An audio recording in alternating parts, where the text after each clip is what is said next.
Good evening, and welcome to the St. Petersburg by Night podcasting network.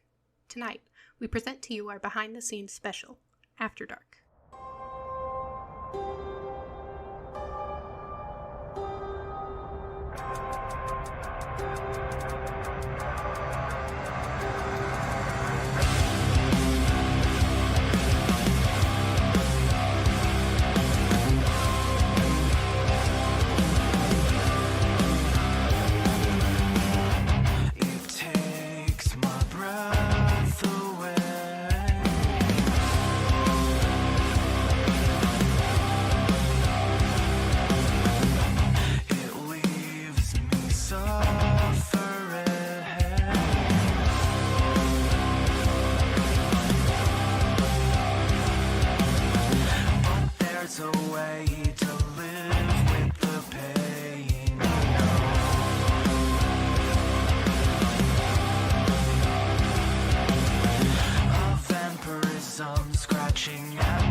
Welcome to the SPbN By Night Entertainment Network. St. Petersburg By Night is a massive multiplayer 5th edition World of Darkness Chronicle set in the city of St. Petersburg, Florida, including Vampire the Masquerade, including Hunter the Reckoning, and including Werewolf the Apocalypse. But tonight is Saturday night, and you know what that means. It's time for After Dark, and After Dark is our behind-the-scenes program where we talk to the movers and shakers in the world of darkness, including storytellers, including players, including authors. And tonight we have a very special guest, and I'm excited to talk to them. My name is Kent, also known as Misha Kent on all social media. I am normally the lead storyteller of St. By Night, but tonight I play the role of host, and I get to talk to one rather incredible individual. I am talking to Neal Litherland, aka the Literary Mercenary. Neal is an author, a blogger, a podcaster, a content creator, and an overall jack of all trades. He has written supplements for Pathfinder, the World of Darkness, and is a contributing writer to the Army Men TTRPG that we spoke about just 2 weeks ago here on After Dark, plus much, much more. You can also check out his YouTube series, Discussions of Darkness, over on his YouTube channel, which is linked in the description. We'll be talking about that, plus a whole lot more tonight. But right now, let's allow Neal to introduce himself. Neal, say hello. Thank you very much for having me, and pleasure to meet all the folks out there, those who are familiar with my work and those who aren't. As was mentioned, I'm a TTRPG writer, I'm an author, I do audio dramas, I do several shows on YouTube for those who have seen either Discussions of Darkness, if you're a part of the World of Darkness community, or if you've checked out Tactical Plastic Report, if you're a fan of Army Men, or if you've seen Speaking of Sundara, where I talk about Sundara, Dawn of a New Age. But there's probably going on a decade and change of my content out there at this point, so if you're interested, there's plenty of stuff to dig through, for sale, in bundles, and just for free floating around out there. One of the things we love here on After Dark is origin stories, and you've got 2 of them that I would love to hear. Your origin of TTRPGs and your origin of writing. But we're going to start with TTRPGs. How did you first hear about TTRPGs, and how did you first get into playing them? When did they first enter into your zeitgeist, or how did you first get exposed to them? This is actually a story. I've had a few other people ask me about it, and I never get tired of telling it because it's one of those ships passing in the night, and it took 3 tries to get me into the hobby, which is now my actual job. But years and years and years ago, when dinosaurs walked the earth and I was in middle school, I had a friend of mine who was very into RPGs, but didn't really communicate to me what they were, and I thought they were just a thing he had made up himself. And I didn't really have any context. It was like a 1v1 GM and player sort of story game. And I'm like, I have no idea what this is. I'm not really sure what's going on, but I'm enjoying myself. I'm having fun with this. And it was one of those things. We played it for a couple of months and then he got consumed with another project. I mostly forgot about it. And then he eventually moved away and whatnot. I didn't really have any other friends who played those kinds of games. And then several years later, back when malls were open and they always had a B. Dalton and a Walden Books across from each other, I was at the discount aisle in Walden Books, and they had the Dungeons and Dragons Red Box for the second edition, and I had no clue what it was. I just saw it was on sale and it had cool art on it. So I used like the $10 my mother had given me to get me something to entertain myself with, and I took a gamble and I brought it home and I opened it up and I had no clue what I was looking at. And I tried reading it, I tried understanding it. I saw it had a bunch of cool dice in it. That was fun. And there was some kind of character dossier. I wasn't really sure what it was. And I and my friends at the time had that same issue of we tried to run it not knowing that the intro mission was meant for a party of 4. So clearly one character was just getting wrecked by everything we tried. And we're like, this game sucks. I don't know what this is. So I put it all back together and I shoved it under my bed and I forgot about it. Fast forward to my freshman year of college. I'm in whatever poli sci class I had to take because I don't remember. But there's a guy who was, he was a returning student, so he was an older guy, and we're having chats in between classes and whatnot. And he's like, "Hey, you seem like the kind of guy who might like this. I want you to meet some of my friends. We're gonna get together. We're gonna do this thing. I'm like, what is it? Just trust me, you'll like it. We're gonna get together and play a game." And I'm like, "All right, this is dubious, and it's how horror movies start, but I'm game for this." And then I show up, and it's table playing. It was right on the cusp of the D&D 3.0 to 3.5 transition. And I sit down and I'm playing it and I start getting flashbacks of, oh, I remember these. I had this. This is a character sheet. That's what this is called. And I know these dice. I have a set of these dice. And as I actually start watching the group play, I'm like, oh, this is why it went so terribly. Because we didn't have 4 people who knew what they were doing, who had a plan. We had like 2 people who were trying to figure it out, like in and of themselves. And after that, it was just like, so when are we getting the next game together? And that was kind of the real way I made friends in college. And then later on, is I would meet people at the local gaming store or I would meet people at LARPs. And that was kind of the basis for a lot of my friend circle. So it just kind of became a thing of who's running what. Let's join that game. I got exposed to a lot of games really early on. It sounds like you got exposed to a lot of games as well, which is a good thing. Uh, Continuing on from there, what about writing? How did you get introduced to writing early on? Like, what was kind of your introduction into writing? How did you get started with that? I have a very particular memory in my mind that it was like before this, it was a thing of writing was an activity that I would do, when there was an assignment or when there was extra credit or whatnot. And then after that, it was when I started doing it on my own for my own enjoyment. There was this will tie back later on. This is what we call foreshadowing. I found a collection of horror audio dramas in my grandparents' garage that were probably a little more mature than I should have been given access to, but my parents didn't care. It was like reading with your ears. And in it they had a short story called Lizard Man by Robert R. McGammon, which is it's a story about a guy in the Florida swamps who is a lizard man. He hunts alligators, and it's him going after the local urban legend of the old pope, this gigantic alligator that he's going to bring in. He's going to make history that night. And without spoiling the story, there is a line that hooked me and that kept my imagination of, and that's when the lizard man knew the old pope was not an alligator. And like these stories were just rolling around in me, and I had messed up a test at some point, and that my English class had a thing where you could write a short story using all of your vocabulary words, and you get whatever the bonus credit was. And so it was not the first time I had attempted an assignment like that. Kids would get assignments like that all the time in the classes I was in. But the particular set of vocabulary words we had overlaid really nicely, and I did kind of my own version of that story. It was a found journal horror story set in the Amazon, and we're following along in the footsteps of a research team who was going, up the river trying to find the source of the legends of certain like monstrous animals. And when we find, the last journal entry, it's like, I don't know what this thing is, but it is not a crocodile. Get out before it finds you. And it was the first time I had because I had classmates who had read some of my work be like, oh, that was fun, I liked that, that was nice. It was the first time an adult had sat me down and gone, that was really upsetting. I was like, oh, I can affect grown-ups with my work. I got to do more of this. Yeah. Did you find that the two came together pretty naturally and pretty quickly, like the TTRPG and the writing? Did they almost immediately intertwine, or did you find that it kind of took time for the two hobbies to come together?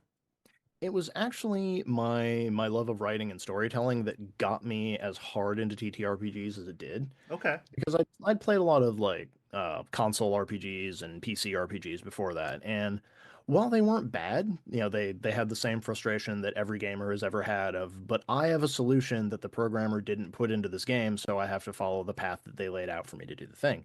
Whereas in an RPG, I could just look at whoever was running it and be like, I have a dumb idea. I want to try this. And then they'll either tell me it's like, no, that's ridiculous. I'm not going to let you do that.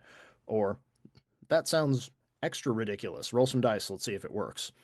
And that ability to sort of combine improv storytelling with a character at a fully fleshed background and kind of creating a mechanical framework for what my character was and wasn't capable of doing in game really hit a center spot in my brain. And the longer I did it, I won't say it was addictive because it wasn't one of those things where I just had to do it all the time, but it was one of my favorite escapes. And it would often be a thing I would do. Like if I was having trouble with a story framework or I was having trouble with a character, I would sit down and be like, all right, what abilities would I give them if I were running their sheet, if I wanted them to be in a game? And sometimes I would actually play the character. Sometimes I'd be like, "Oh, that was an interesting exercise. Now let's go back to actually writing their story." Okay. What do you remember about your first World of Darkness experience? Like, so you got exposed to games really quickly and a variety of games. When did World of Darkness enter into that mix? Because if you're getting so many games all at once, it seems like that would be one of the big ones to come across at that time period. Because if it's around the same time period that I got exposed, which I'm assuming it is based off of the dating of things from what I'm hearing, it was a pretty popular game during that time period. So it probably came in pretty quickly, especially if you were getting a lot of games rapid fire around that time period. It's like I came into it early in my gaming career, but I came in at a weird time because I had, there's a whole weird backstory of my dropping out of college and running away from home and then going back home and then finishing college and eventually getting to where I am today. But while I was doing that, I had a regular D&D table that I had joined, and we'd kind of finished off the short little dungeon crawl we were doing, and somebody wanted to try this new game that had come out. The new game was, of course, Requiem instead of Masquerade. Okay. So, like, I kind of discovered the new World of Darkness like right when it was hitting because the controversy was getting everybody to be like, either we're going to play the older editions even harder now, or you'd have people going like, well, I like the old game, but I want to see what the new game has to offer. And that was the first time I had been at a table with a World of Darkness product, though I realized about 2 or 3 sessions into it, it was not my first exposure because I had been one of the people who'd actually picked up the Hunter the Reckoning video games that they made. Okay. And it Interesting. wasn't until I started reading the text, I'm like, wait a minute, I recognize some of these words.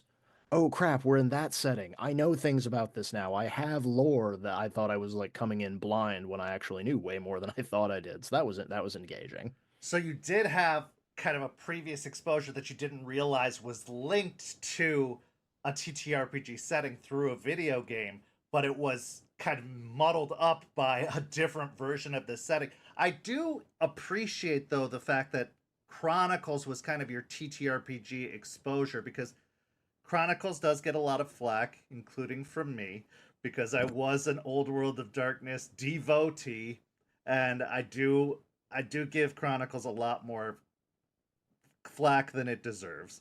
But I was very hurt by the fact that it was brought to me as World of Darkness. That's how it was introduced to me, and that was its mistake. If it had been brought to me Yeah. as a new system and they weren't trying to sell it as World of Darkness, I probably would have taken it and been fine with it. But when they, reintroduced it as, hey, this is World of Darkness, it's felt like a continuation rather than something new, and that's where it burned me, and so I couldn't pick it up again. I couldn't accept it and outright rejected it. And now time has passed and I have started to come back around.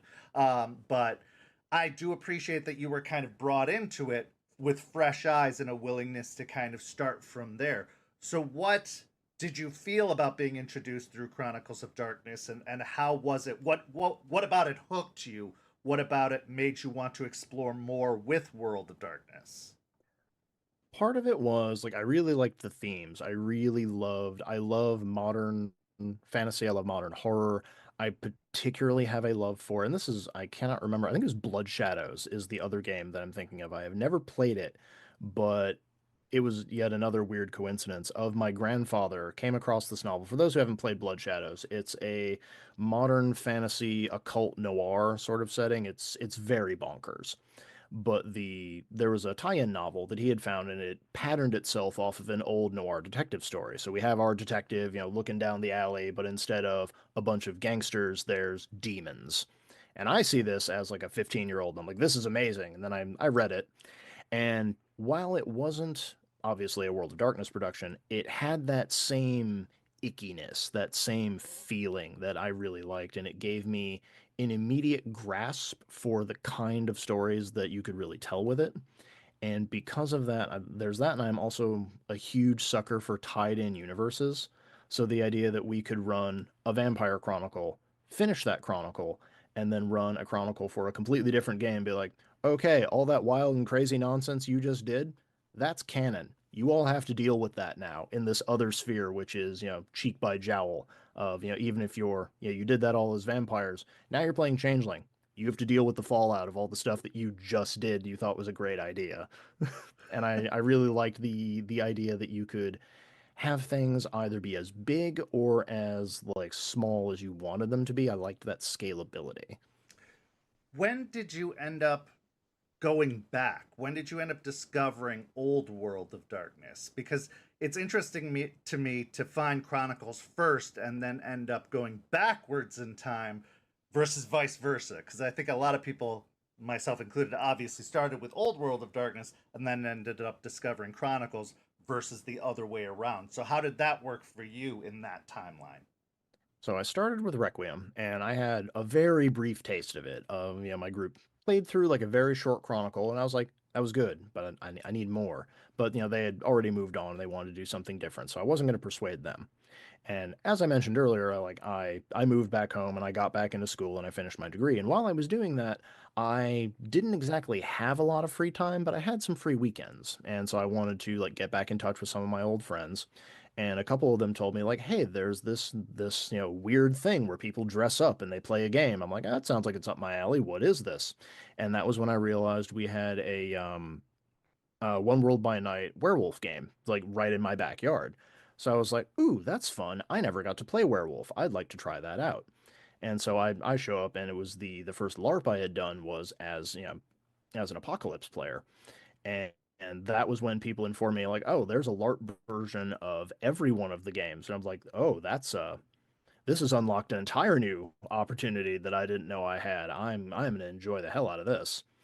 And so I love universes that are tied together, and the idea that I could play one character in this game, go on a road trip with some friends, and play the same character in a completely different venue and meet completely different people was very intoxicating. I loved that idea.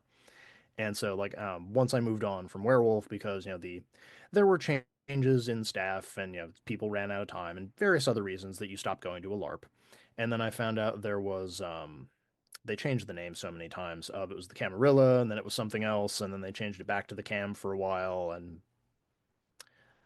I almost remembered what it was, and then it left me. But anyway, whatever the semi-official organization that did both Chronicles and original World of Darkness LARPs, I found some folks who were in that, and that was when I started playing Changeling. That was when I started doing. I had some friends who, well, speaking of Changeling, I'll be specific. I first started playing Lost, And then I had some friends who were doing a Dreaming LARP, and I was like, oh, I like Changeling, I'll try this out. So I'm reading Dreaming after reading Lost, and I'm like, these are two completely different games.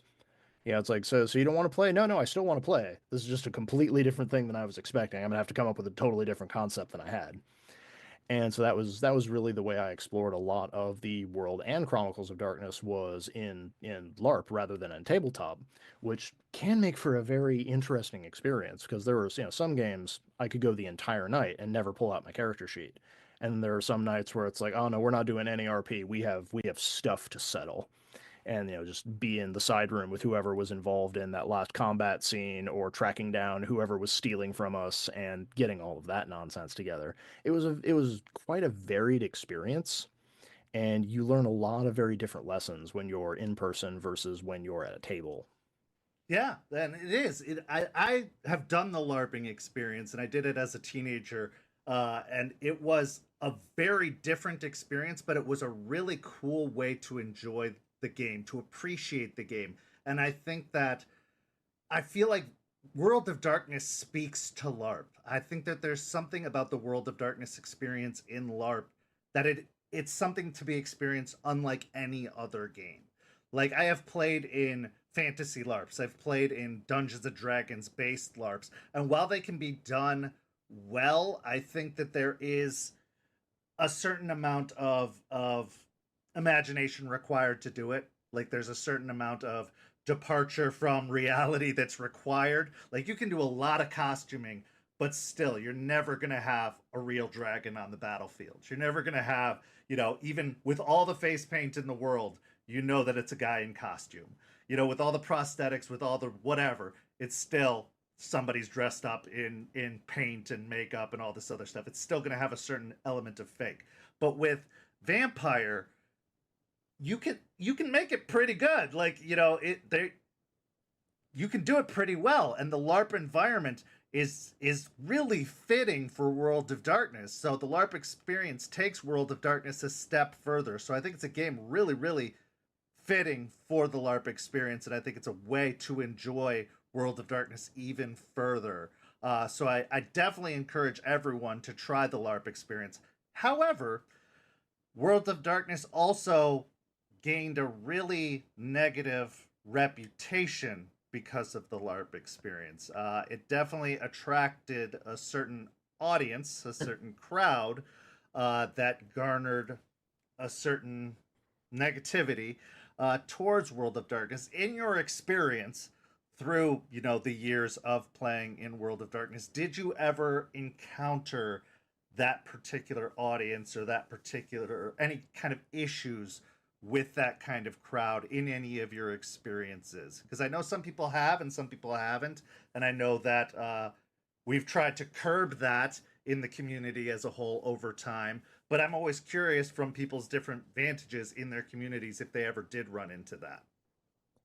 It was rarely the entire game. So you'll hear the stories about like, the storyteller and all the staff are in on it and they make the experience terrible for everyone involved. That was rarely something that I experienced. And if in the cases I did run into it, I was like, no, I'm not putting up with this. No game is better than this. Right. But there were often individual players who, even if they were mostly okay out of game, like they would have certain types of escapist fantasy that they very much wanted to play, but they were the types of escapist fantasy you really needed to make sure you had that kind of relationship with the person you were doing this scene with. And they were not great about that to the point where, like, there were at least a couple of people who were sometimes asked politely, one asked very not politely to not come back again. But for the most part of things were pretty good. I will say that this is a slight judgment on my part of one of the major pitfalls, particularly for Vampire, is while I played all the different games, Vampire was the one that fell to cliquishness harder than any of the others did. Occasionally to the point, and this is a thing I realized about myself after a while, and I had to purposefully stop myself from doing when LARPs got big enough. Because as I'm sure you know, when you have like 20 or 25 people at a LARP, yeah, we have a couple of storytellers, we can keep all these plots running. You get 50 to 100 people at a LARP, if storytellers aren't doing anything anymore, plots all on you guys. And I would have those moments at Vampire where I'm just looking around. I'm like, man, nobody's doing anything. I'm going to go do something. And then I would become the problem. Right. Yeah, To the point, absolutely. to the point where at one time without context, I'm not going to share the rest of the story, just have the audience going, you did what? Of the game ended with like half a dozen players in a panic because they were so lax about their security measures. I had set Elysium on fire and locked everyone in. Jeez. There's no context for this, and if I gave it, it still wouldn't make any difference. But like, just there was that look of I was left alone, unattended, and this is what happened. What do you remember about your first character concept? Because I always am interested in this too. Like, what clans were you drawn to early on? I find that people are usually attracted to a certain clan at the beginning of their experience with vampire or werewolf or whatever splat they're drawn to first, because either they stick with that clan from the beginning until the present, or they end up shifting to another clan throughout the game because they find like, oh yeah, this was attractive at first, but then as I got more educated and learned more, I ended up, finding another thing was more suitable to my style or was more attractive to me. So what were you drawn to originally, and did you end up sticking with that, or did you end up finding something else that you liked more? Yeah. For specifics, the first one that I played was, and this is the Requiem version of the Nosferatu. So it's like I really of all of there are some changes I really liked from the old to the new world. There are some where I was like, you probably could have left that alone. It was fine how it was. I liked the idea of their Nos creep becoming more ephemeral so that it gave you a lot more freedom. Just be like, yeah, I'm not just ugly. There's nothing physically wrong with him. You're just really unsettled and you don't know why. And that was something I was enjoying. But of course, it was the nightmare discipline is what really drew me in. I thought that was a lot of fun, and I was playing kind of a an archetype that anyone familiar with like modern fantasy, modern horror would have of the supernatural creature who is also a problem solver, who is a detective.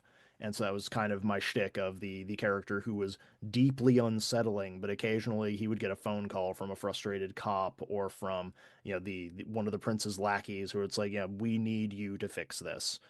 Yeah, it's like there's no explanation as to why. Just we have determined this is weird enough that we're willing to call you.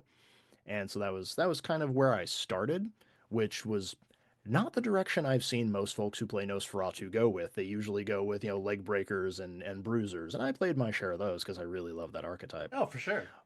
But it was a particularly with World and Chronicles of Darkness, when I have a clan or a tribe or a kith or whatever it is that I pick, if I've told a story for them and I've gotten to complete that story, that's the important part of. I've had several characters, which gets into why I'm making a whole audio drama podcast, where if I get to finish their story, like I'm done. I've told that story. I've done what I can do with that concept. I don't need to do an encore. I will then move on to something else. But if I have an idea for a character and I really like a concept, but either the game fizzles out or there's a rules change, so I'm not allowed to have X, Y, or Z thing that was sort of pivotal to that concept, I will keep making that same character in different games until I get to finish. It's kind of that thing you have when you're in a conversation and you want to say something really important, but the conversation keeps wandering off and you have to keep dragging people back so you can finish. It's like that, but with a character sheet. I understand that though. You want to get that satisfying conclusion. Like you need that closure, you need to hit that goal. And so you want to keep playing it out until you get that goal. You get that satisfying conclusion. Like you want to see the end of this thing. You want to see it hit that point. That absolutely makes sense. So did you get the opportunity to play through the end of that character or that arc? I didn't, but he did metamorphosize and metastasize into something that, and again, for folks who have done LARPs, this is the thing that occasionally you begin to realize, particularly for large games. There's only so much power you have as an individual to affect things, and that's again, particularly with large games like when you have a big vampire game, it's why you end up forming cliques because you need like 15 of you to get this goal completed, and corralling that many people to do one thing is really tough.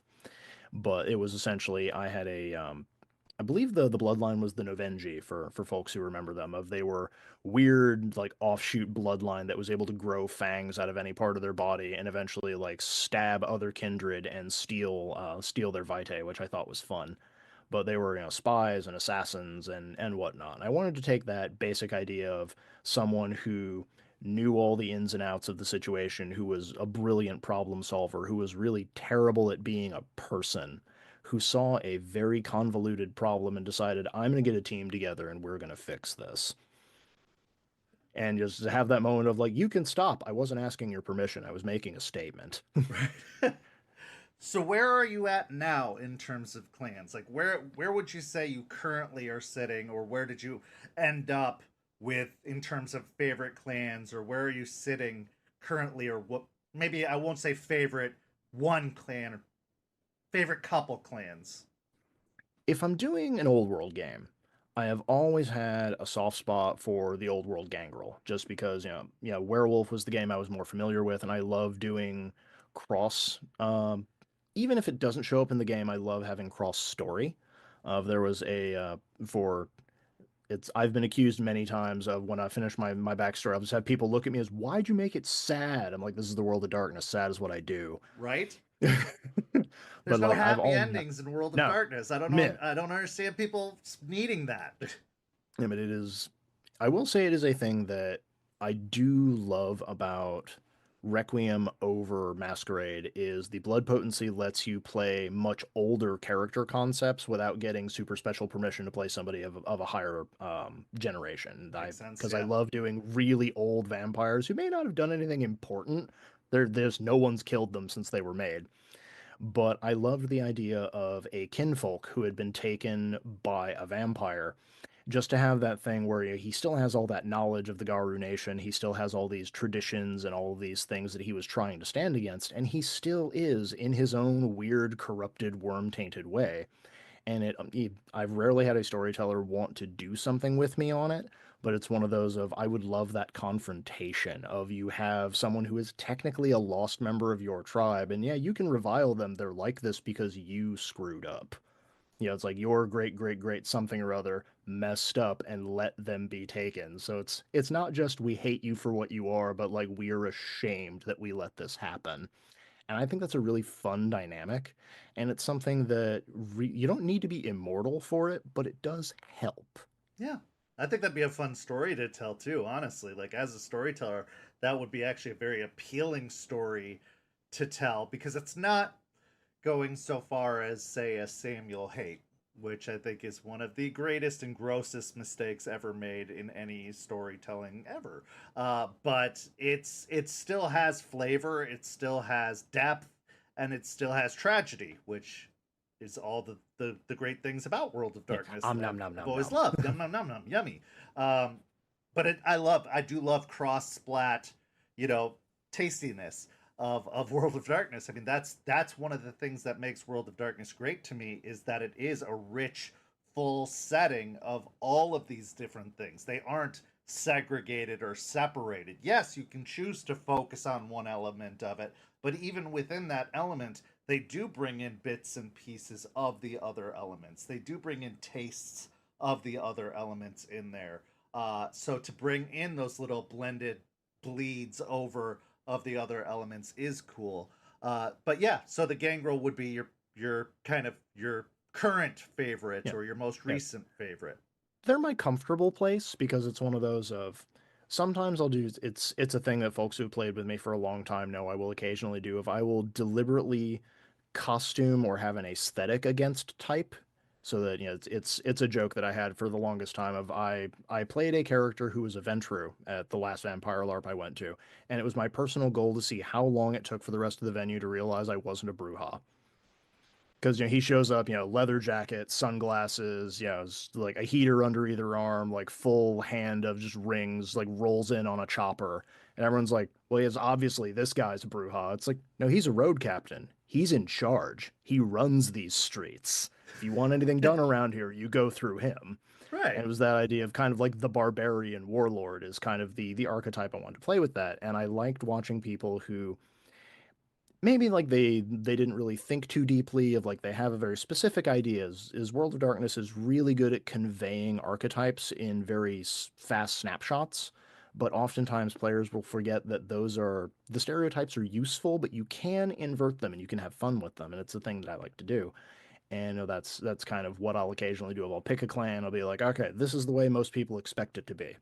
How do we change up that expectation while still remaining true to the core of what they are to sort of make people realize like, oh no, we are people like down below all of it of what clothes we choose to wear or what accent we speak in or what part of the world we happen to be from doesn't change like who it is that sired us or what traditions we become a part of, and that can often lead to a lot of really interesting and engaging questions when you ask, it's like, okay, you've been around for 300 years. You're older than America. What interactions have you had with people? Like what is, and that was again part of the joke of the character of Christopher Blood of like how did he become a vampire? Of like he was literally a pirate during the Gilded Age of piracy. He was a Right. captain Yeah. and he just found a random venture after he had been kicked off of his ship and left alone on an island. He was like, yeah, that was wrong what they did to you. Go get revenge, son. Yeah. Because don't die. Like he hadn't seen his sire in like 200 years, but like that was the advice he'd been given. He was just following it. Did you ever take the leap of being a storyteller yourself? And did that have an influence on you deciding to start writing material for the World of Darkness? Or did you just go from being a player to authoring World of Darkness material? I went player, author, then storyteller. Really? Okay, so It was take me through that journey. all right. So like as a player, as I mentioned several times now, like I would create long, vast, ridiculous just histories for characters. Huge elements that would never come up. They were just there for flavor. And I would hand them to my storyteller, be like, go ahead, do a thing with this if you want.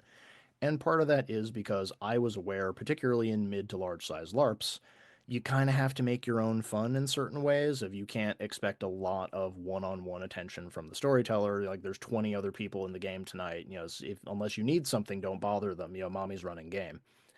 And so that was kind of a thing I would try to do if I would include those elements so that I had things I could do on my own or that I could get other players involved in. Because when it's just me, like, hey, I'd like to do a thing, it's like, yeah, it's great, I'm busy right now. If I roll up with 10 other players or like half the venue are like, hey, we've decided that guy's a problem, we're going to go fix it. And they're like, ah, crap. All right, I suppose we're going to go do this then. And there were just lots of elements of that that either became running jokes or things that were just sort of fun that I put together, and I was like, all right, let's mess with this. Let's see what we come up with. It was actually Josh Heath, a fellow who was on a little while ago. He was someone I had worked with. I cannot remember what project we had first done together, but I was doing a lot of freelance stuff at that point, and I reached out to him and I said, hey, I'm thinking about doing some stuff for Werewolf. Would you guys over at, High Level Games be interested? And he's like, yeah, sounds great. Here's the kind of rates we offer. So I was doing one supplement every month to a month and a half of just 100 kinfolk. Just because, it was one of those of I was playing a lot of Werewolf and I was going back through all the tribes and all their history, and I was just coming up with family members or I was coming up with unused character backstories. And it's part of the reason that a lot of my content, even if it's useful for storytellers, it always has an aspect that players could get something out of it too. And I figured those would be like, hey, I want to play a character who has a really deep family unit around them, but I'm not great at coming up with other characters. I'm like, here you go, 100 NPCs. Pick a couple that you like. Or you can have someone who is like, I really like Werewolf, but I'm not great at coming up with really engaging character concepts. Like, well, here you go. Any of these characters could become Garu. Pick one you like and customize it to like your own shtick. And there's even for storytellers, if you didn't just need the NPCs, several of them have just like little hooks of stuff that they've been involved in of like, here's this NPC who has like, some Gnostic gifts and they are connected to like this metis, and here's their deed name. They're like, who's that guy? He sounds really cool. I don't know, it's your job, go figure it out. And so like those seemed really popular, so I just kept doing them. I think there's 15, 16 of them at this point. But, because those are doing well, obviously it's one of those, you're making a product, you have to keep reading the game books to see what other products might be useful. And I figured, well, people liked NPCs. What other elements do storytellers occasionally have where a player will be go like, hey, what's this thing? And then you have to rack your brain trying to come up with something to fill in that gap. That was kind of my goal of I wanted to save storytellers the heavy lifting so they could spend their creativity on other stuff. And a lot of things for I've actually been contemplating doing some more werewolf stuff for this, but I did a lot of Changeling Lost products because Changeling is one of my very, very favorite games. But it's a challenge that folks had, for the hedge of it's ever changing, ever weird, it doesn't conform to the laws of normal physics. And you ask someone like, hey, make up some Alice in Wonderland nonsense off the top of your head. Go. Yeah. And I was like, that's a very specific skill set for people who can just do that off the top of their head. So my first thing was like, all right, here's 100 random bits of nonsense to just find in the hedge. If you're walking through the hedge and you want something to just unsettle your players or just be weird, here's some stuff. Whether it's like, this is an old phone booth, and as you're walking, it starts ringing. You pick it up. Probably not, because most players, when you describe that scene to them, are terrified. There was one. It was a joke that I had of the Djungelskog, the giant teddy bear that they have from IKEA. It was just one of those walking through, and there's a Djungelskog in a bush. Do you take it? And it was part of the joke that I would write into lots of them. Of I wanted them to have that sort of grim fairy tale logic of always be kind first. That puts them in your debt. And so you present like a very obvious, like this seems like an obvious trap, but you always get the one player who's like, nah, I'm going to put my hand in the trap. And then they get a benefit out of it. I actually used this in the LARP that I ran for a while of the player who took, the Djungelskog. He wasn't just a teddy bear. If you take him back to your hollow, your place in the hedge that you can live, and you leave him there and you treat him well, he will clean it up when you're not there, and everything will always be organized, and he'll be a happy little bear. And that was really fun. The player really liked that. But because one player got that benefit, now everybody else is looking around wondering, oh, which of these are other benefits? I'm like, oh, they got lucky and picked the good one. Which one are you all going to pick? So Well, it kind of becomes a little bit of a setup. yeah, and that's one of the cool things that I heard when talking to Josh and Zachary a couple weeks ago. Which, if anybody didn't see that episode, I definitely encourage them to go back and watch. Storyteller's Vault has been such a blessing to storytellers like myself because it is a great resource to go to when you need those little things. Like as a storyteller who's been doing this for 30 plus years, we can come up with a lot of ideas, obviously, but it's always nice to have a resource of just like I need just things. I need just a little font of little random encounters or random NPCs or stuff like that. And I love that there are people like yourself and like them who are just like, what's a need that needs filling? Obviously, like I've got these ideas. I've used them or I'm going to use them or I haven't used them and I'm not going to use them. And you just fill these needs. And obviously you're monitoring the market and just being like, what's something nobody has done yet? And you do it and you create it and you come up with it. And I think that that's so cool because there's so many times that I've gone on that site and I've just been like, random NPC generator or random werewolf NPCs, and there'll be a supplement for that. There'll be something created for that. And it's so cool and so necessary. And I'm so happy to throw money at it. Like I'm so happy to create to do something for that. And I just think it's been such a valuable service. I constantly think, where was this when I first started? Like I so wish this was a thing. And I'm so grateful. Sadly, we didn't have the internet. Otherwise, oh you my just God, would have been right there. It's so great that it's a thing. And I'm so glad it exists now. The question that I asked them, and I'd love to pose to you, is with this new method of creating content, with this new option to become published, which is a beautiful blessing, it's also kind of a curse because it means that anybody can be published. It means that anybody can create things. How do you stand out? How do you make your product stand out so that you're sure that it's going to be noticed, that it's going to, stand out amongst all of the others? Because there is a lot of stuff on that site, obviously, and therefore it's easy to kind of get lost in the shuffle of all of the things that are on there. What do you do to kind of make sure that yours is the one that gets picked or yours is the one that fills a need or gets noticed versus all of the others? The sarcastic answer is I be so annoying that people can't ignore me. Okay. But there's a tiny kernel of truth in the center of that. And part of this may not be something that lots of folks who are listening, who are maybe thinking on getting onto these platforms can do, because by the time I started doing specifically, Storyteller's Vault content, I had already been an RPG writer for a while. I had been established on various places on social media. I had my blog, Improved Initiative, that lots of folks might be reading.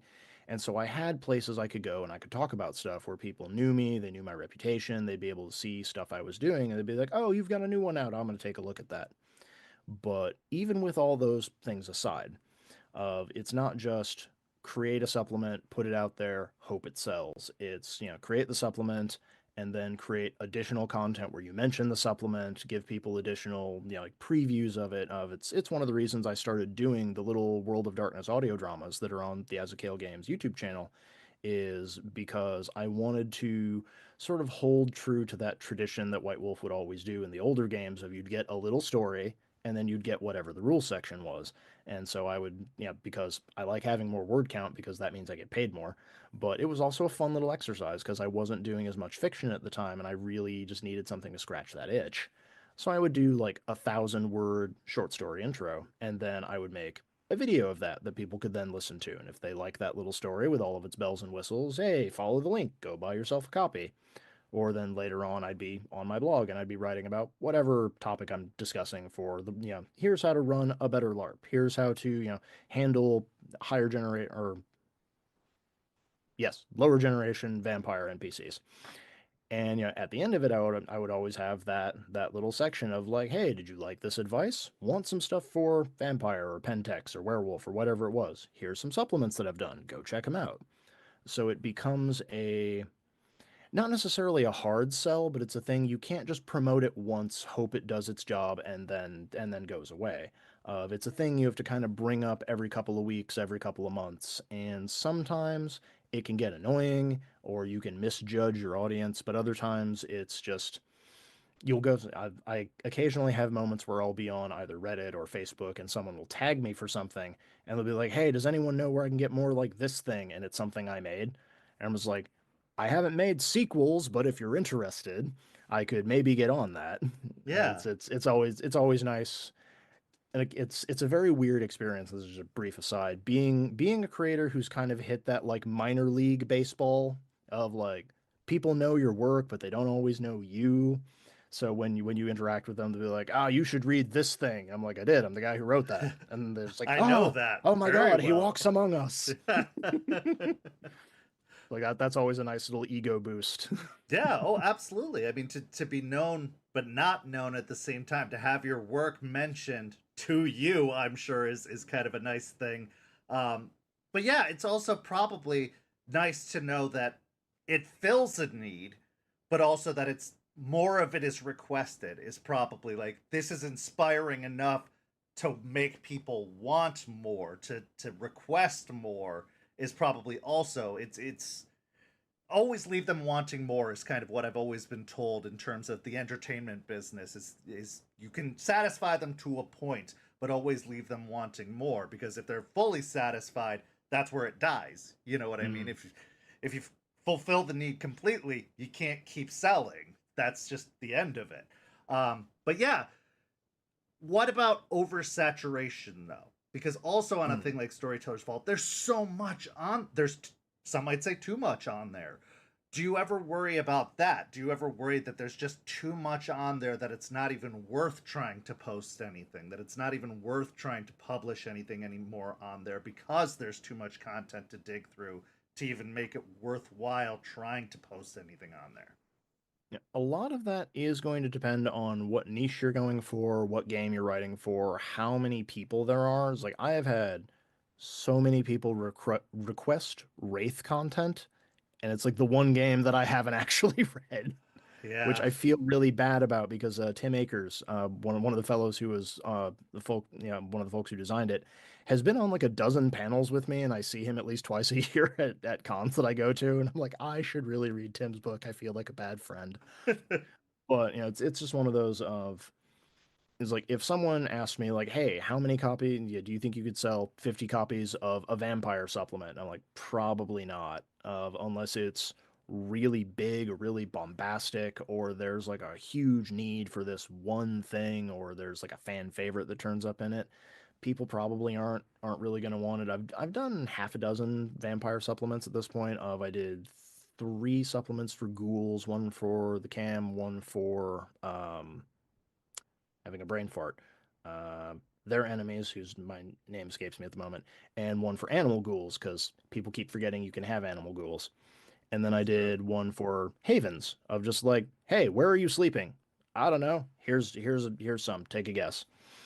And then those did okay, but they didn't really have a lot of cascade sales over time. There wasn't people who saw it one time were like, ah, I'm gonna go get the other one. So I just kind of stepped off of Vampire for a while.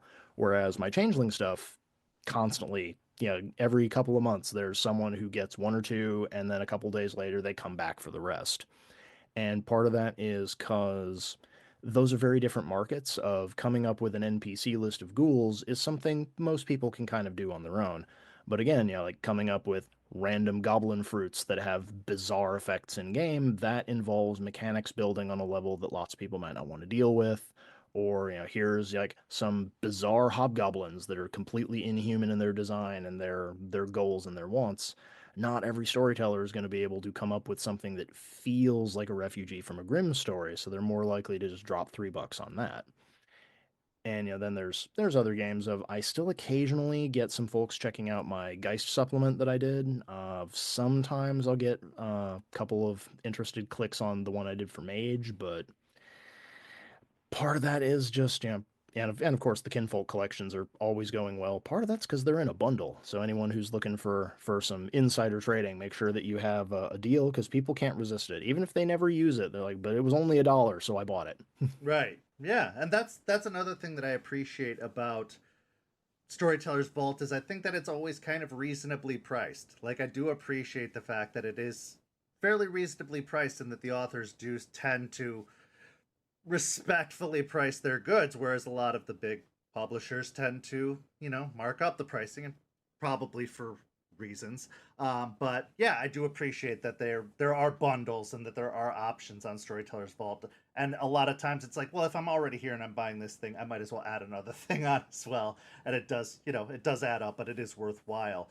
I do want to tell you though, if there is something that you're looking to fill a need for, fifth edition werewolf content is in high demand because there's not a lot of it on there, and I would really like Yeah. some. Um, Well, I suppose, if and it is there were enough changes, as I understand it, to fifth edition that I can't just wholeheartedly recommend my older stuff, because I know there were changes to the there were a tribes lot, and there were various a other lot of things. changes. So Yeah. while some of my old Apocalypse content will be useful, grain of salt, anyone who's just going to pick it up because they need stuff, not all of it will be changed. The characters will still be usable, but you might have Yeah. to give them a slightly different twist. Well, and they say that the lore changed, but then they're bringing in some of the lore anyway. So I don't know. But it's still worthwhile checking out. I think that it's still worthwhile checking out because context is good and inspiration can still be found in old stuff anyway.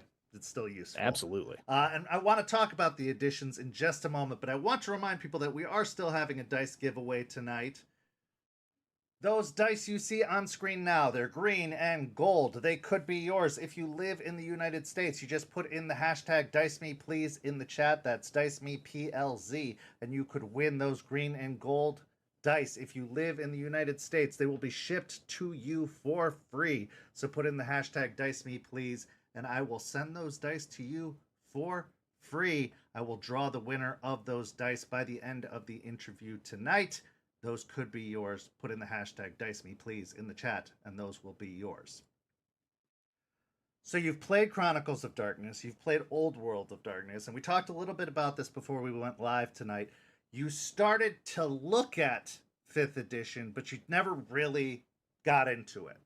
And it didn't seem like there was any real negative feelings about it. You didn't seem turned off by it. It was just a matter of you didn't really invest in it that much. You just kind of were not into it because it took away some of the crunchiness of the mechanics that you enjoyed about the older editions.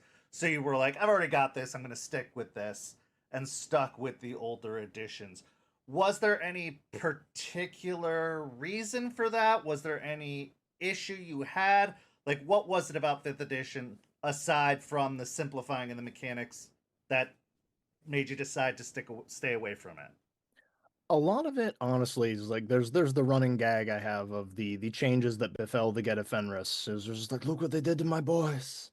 But no, it's that's a thing I can take or leave. But it was really the unfortunate truth is when you work in tabletop RPGs, you often don't get paid enough to buy the things that you create. And so it was one of those of if I were to invest in a whole new rule set of books, because I've already got 2 or 3 shelves of classic old world books because I have so many friends who have collected all of them and then they've stopped playing because they've either, gotten married or had kids or they've just kind of outgrown the hobby and they don't want to give them away like to a resale shop. They don't want to throw them out. So they live on my shelf now. Right. And so, Keep them in I've the got, family.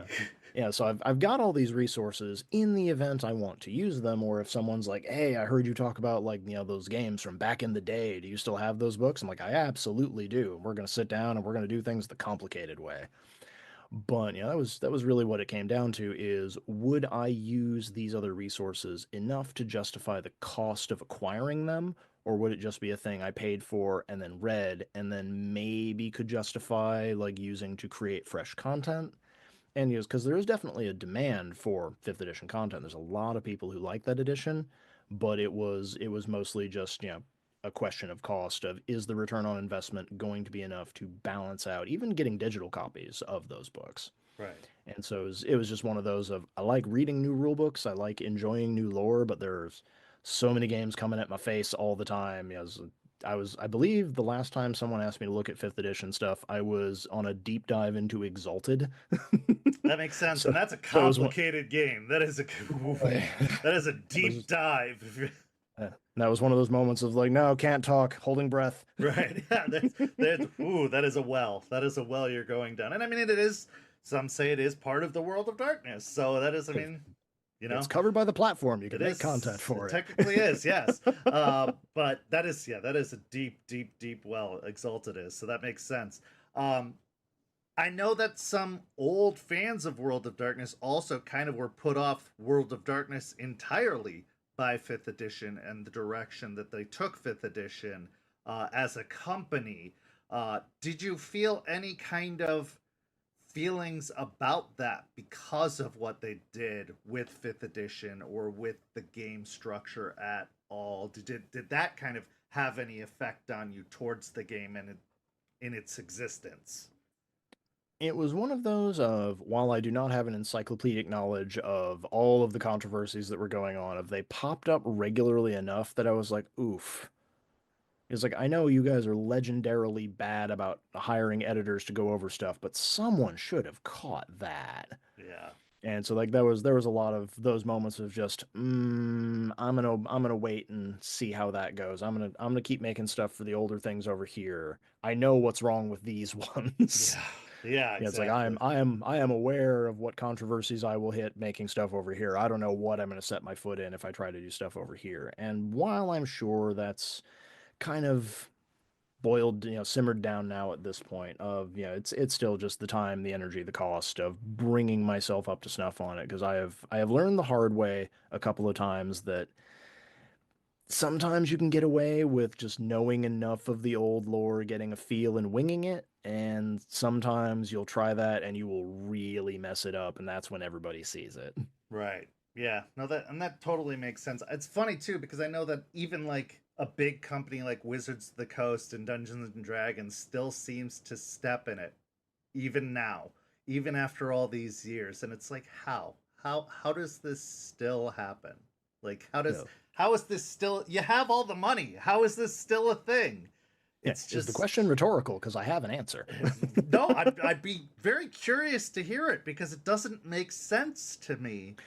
Yeah, it is a thing that I have noticed for folks who have not heard me talk on the subject in other places.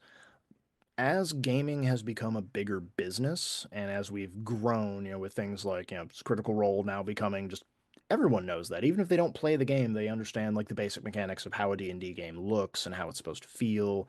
There's always the D&D episode of a cartoon or a TV show or whatever. It's well known enough that the public at large is expected to recognize it and know what it is. And so because of that, you have so many companies that are sinking in money and they're trying to like create bigger, better games, bigger, better products.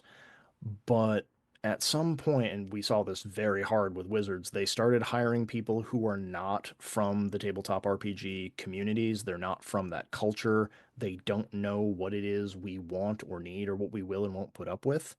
And it's like particularly with the whole kerfuffle with the licensing that was going on a few years ago with D&D, of they were bringing in people who specialized in microtransactions for video games.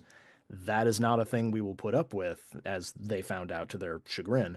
And part of that was because they didn't understand the core concept of video games. You either give them what they ask or you don't get to play. Tabletop games, it's like, well, you need to pass this, or I could just do it myself. What? Yeah, no thanks.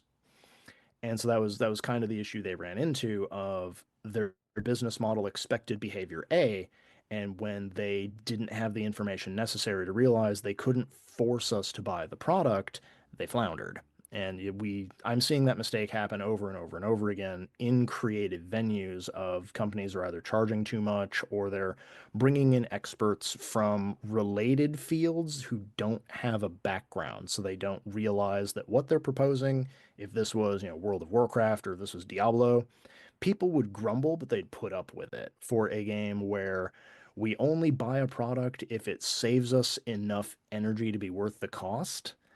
They're just not going to put up with that. And that's, again, gets back to why certain things do really well on these platforms and others don't. Of most of the supplements that I've mentioned I've written go for like $3 at the low end to like $5 at the high. Most people are willing to like drop that range of money for something. It's like, I never have to mess with this again. Phenomenal. But if it's like, I want you to pay me, $5 every 2 weeks, whether you're playing the game or not, in order to keep access to this content, no, it's not happening. We'll print it out, we'll write it down, we'll do whatever, and you can go off that way. Yeah, it's wild to me. Like even in the culture where we've become, I think, more sensitive than we've ever been. Because I think it's easy to look back at old content with a sensitive lens and be like, that's offensive. And it's like, well, oh boy, it was written in the 90s. Yes. We weren't as it sensitive should then. be. Yeah. Obviously, it's offensive. You can look back at stuff written in the 50s and be like, well, they shouldn't have done that. Well, yeah, it was the 50s. Of course they shouldn't have, but they didn't know. Or they did know and didn't care. Like, it was a different time period. But now we do know, and it's still happening. That's different. That's how that happens. The issues we have now still happening. That is what is killing me, is that we do know, and how are we still stumbling? How are we still having issues with the content that we're writing? And it's supposedly going through so many hands. So many people are supposedly reading it, supposedly checking it, supposedly editing it, printing it, rereading it, sending it out, shipping it, like all this stuff. All of it's going through so many hands, and then it's being caught and criticized and burned and taken back and reprinted and all. Like, how is that still an issue? I don't understand. I don't understand how it's not caught quicker and stopped before it's even being put on the shelf in this era. Like, I don't understand. Like, I still see editing mistakes in the 5th edition books that are hitting the shelves. And I'm talking about stuff as simple as grammar mistakes. How in this era are we still having that when we have word processors that point out spelling mistakes? We have things like, it's all being done for us now, to the point that we don't even need editors to tell us that a word is spelled wrong. How does that still hit the shelves? How does that still happen? Yeah. It reminds me of a phrase. There's a guaranteed editing trick for anyone who's thinking about writing a novel. What you do is you write your novel, and then you put it through 5 layers of editing, and then you do all your layout, and then you read it again, and then you publish it, and then once it's been on the market for about a month, pick it up and turn to a random page, and you will find that spelling mistake you should have fixed. Yeah. And a lot of it is like, it's no one problem, and this is the thing we're seeing in publishing all over the place at this point. It's unfortunately not just RPGs, or we could just criticize that industry, but there are so many folks who either they're skimping on actual editors and they're trusting that the computer knows what it's doing, which is how you end up with like words that are not swear words being changed into something that's really offensive. Or it's how you end up with like, well, it uses British spelling over here, but American spelling over here because we had them on two different computers and then we smooshed them together. Or you have people who are like trying to use generative AI to edit it because they don't want to pay an actual person. As any one problem by itself isn't a huge issue, but the bigger the company, the more of these changes come into place, and then you smoosh and they just become a weird little wet, drippy, moist sandwich. Yeah. St. Petersburg by Night is brought to you through collaboration with our partnered vendors, Wolfpack Dice, Ember Fox Dice, Dragon Ink Dice, Barra the Bard, Champs Tramps, Panchi Artista, and Chromatic Creations. Links to our partnered vendors, as well as our Twitch and YouTube channels, can be found on our website, stpetbynight.com. The official theme song for St. Petersburg by Night is Vampire by Faith and Failure. You can find them at faithandfailure.com. You can follow SPbN on all socials with the hashtag StPeteByNight. If you wish to support our program, you can do so at ko-fi.com/StPeteByNight to help keep the stories rolling. So I have a question, and this maybe Absolutely. you can answer this as a writer, as a long-term World of Darkness fan. When are they going to be able to lay out a rule book correctly? When are they going to be able to organize a rule book in an order that makes sense? It will be the last book that the company puts out before they declare bankruptcy and are wiped from the face of the earth. Okay, that makes sense. Just to show that they knew the whole time that this was actually a long con to get us to buy the updated, edited versions, because once we found the mistakes, we couldn't unsee them, and they knew it would drive us crazy. So Mage 5th edition, got it. Okay. Yes. No, that totally makes sense. So I want to talk about some of your currently running products, some of the stuff that you've got going, because you've got so many amazing things that you're doing right now. And the first one that I want to talk about is your audio drama, because I got to listen to just a few minutes of it, and it's one of the coolest things that I've seen. Like, I've listened to a few audio dramas, and this is a really cool project that you've got going. And I know that you are working on funding it through Patreon. You have episodes on YouTube. I'd like you to, however, kind of tell our audience a little bit about it and kind of get them to go listen to it. Give them the sales pitch on it, because I got to listen to it a little bit, and it is just a really cool, unique World of Darkness product and a unique take on World of Darkness product. And yeah, go. Just tell them about it. Absolutely. So I'll give folks the short version, and then I'll give them the behind the scenes of what's going on. So what I want to do for Windy City Shadows, working title, is I'm going to do one full complete season, which is not going to have any cliffhangers. We're not going to leave anybody wanting. It's going to be 10 episodes. I'm aiming for half an hour to 45 minutes per episode, and it's going to follow one specific story. And for folks who are wondering about terms, this is specifically an audio drama. This is not a live play. No one's rolling dice. There's no improv. There are scripts and sound effects, and everybody's playing characters. And the immediate elevator pitch is Changeling the Lost does John Wick. Of our protagonist is a former Paladin of Shadows, which, for those not familiar with Changeling, is kind of the enforcer for the Fall Court. Of whenever something needs to be fixed or broken, you send the Paladin, and then the job goes away. And he did this job for many, many years, and Black Shuck was the name he was known by. When he showed up at your door, you immediately knew you had made a mistake. And he didn't want to live that life anymore, and he retired and has been quietly running a bookstore on the south side of Chicago, minding his own business for the past couple of years, until somebody pulls out, a favor that he owes. So he has to put on the coat one more time and get this one red mark out of his ledger so that the court will finally leave him alone. And as we follow him along on this case it's essentially trying to find someone who's gone missing with something that the queen wants. It's a very basic, someone stole my loot. And the more he investigates, the more and more convoluted this is going to get, until we're going to realize there's no one is in the right and lots of things are getting very complicated very quickly, which is bad news when you're a beast and aren't good at thinking about things in complicated terms. But for the behind the scenes, to explain to folks how this project sort of became a thing, of many, many years ago when I started, putting out the, Changeling the Lost supplements, as I mentioned, I would put little bits of story in them. And after a while, rather than just doing random intro stories, I was like, what if I did like a little trickery in the background, a little Dark Souls deep dive lore, so anyone who gets all of these supplements gets a little continuing story, and they get to follow all of the little story beats as we're going on. And so I started developing a little narrative from story to story. And I started introducing different characters and just having them deal with things that you would encounter in the supplement. We follow around a very large one-eyed ogre named Jacoby as he deals with everybody else's mistakes and everything is his problem. He's very sour about it. And at some point, we see Jacoby meet a fellow summer courtier of his, a guy named Wolf, who has clearly been beaten up pretty bad and needs to get out of the city fast because fall is coming for him. He doesn't tell his friend what it is he did. He doesn't mention what happened. He just offers him a favor if he'll get him out of the city. So Jacoby shows him a back door into the hedge and then decides, okay, hands washed. I'm done with this. I don't want any trouble. And that sort of became the seed for where this idea came from because Wolf is the one who stole something from the Fall Court and nobody's seen him for weeks.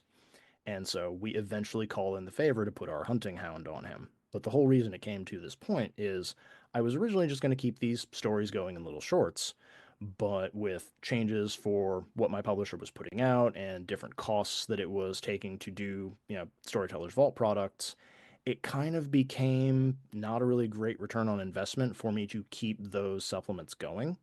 So both that and the story I was doing for the Geist and Mage crossover, which I was having a lot of fun with, were just kind of left hanging. So my idea was if I put this podcast together, I could at least finish off those two stories. I could tell my audience, here's what happens with Wolf and the mysterious item that he stole and the fall courtier, Lucius, who wants the property back. And then if that does really well and people enjoy season one, season two, I want to finish the much more ambitious crossover, which is, there is a recently awakened mage who is the son of a mafia boss in Chicago, and he essentially put out a hit on one of his old shooters. Unfortunately, the people he sent didn't get the job done in the right way, and Johnny has formed a pact with a Geist known as the Six Gun Saint, who has an issue with what's going on here. And so I want to explore why the Saint is so mad, why he's driving Johnny back to Chicago to bury this hatchet, and what the local mage community is going to do when they realize like this upstart who's causing us problems made a serious enemy and he is slowly getting all the major ghosts of Chicago on his side to just take him out. I think it's absolutely fascinating. Like I was a huge fan of Port Saga, which was another audio drama set in the Vampire the Masquerade universe, and I thought it was such a unique and interesting way to introduce people to the world of darkness. Like it had lore, it had context, but it was a story. It was just a story format. Like I loved the old World of Darkness novel series that they had back in the 90s and early aughts that you got to be able to read because it was a way to digest the world of darkness without dice, without actual play, and it was a way to introduce people to it and then be like, hey, it's also a game that you can play, also like the video game route of introducing people into it. So I think audio dramas are a great way to do it as well. I've never played Changeling. I've never absorbed any of that lore, so I think this is a great way to introduce somebody into Changeling or to get them interested in the Changeling concept. So I love the fact that this is an option that's becoming available, and I think that's so cool. I think that that's so cool. It's such an ambitious project to do, and I think that it's such a cool thing that's coming. And I really do want to see it in its full evolution be out there because I love to see alternative takes on the world of darkness still being made, still existing. Kindred the Embrace, the TV series, people had their opinions on it. I love that it exists. Even if it was cheesy, even if it was ridiculous, I love that it exists. I would love people to make a Vampire the Masquerade series now because I still think it could do well. I think that I love seeing the universe continue to expand, the world of darkness continue to grow in new and exciting mediums. So I love that this project exists and I want to see it flourish. So I want to encourage people to go help fund this thing with your Patreon, which we will plug in a little bit. Another thing I want to talk about is Discussions of Darkness on your YouTube channel. Talk a little bit about that because I think that's a cool series that I got to check out a little bit of. So tell people about that. Absolutely. I started that many years ago at this point. It's been at least 2 years learning how to do YouTube, which has just been a thing. But for clarity, for folks in the audience who are wondering, Azukale Games is owned by that publisher, and Adrian Kennelly is actually the fellow behind it. I'm just the face on the camera. But he sort of reached out to me when I started writing a lot of my Sundara Dawn of a New Age stuff, which is a fantasy setting for D&D 5e and Pathfinder Classic. And I was doing a lot of World and Chronicles of Darkness stuff for him at that point, and he's kind of poked me and said like, "Hey, I have this YouTube channel where we kind of put previews for my stories just so I can have them on Drive Through RPG if people want to just look at the supplement, flip through the pages digitally and whatnot. What if you made some videos about the stuff that you're doing?" And so those started getting, a little bit of traction. I made some early audio dramas, which are, ooh boy, they are clunky to go back and listen to them now. But that's the same thing with any medium, any art you do. If you go back 2, 3 years later and you're like, oh, I was trying my best, wasn't I?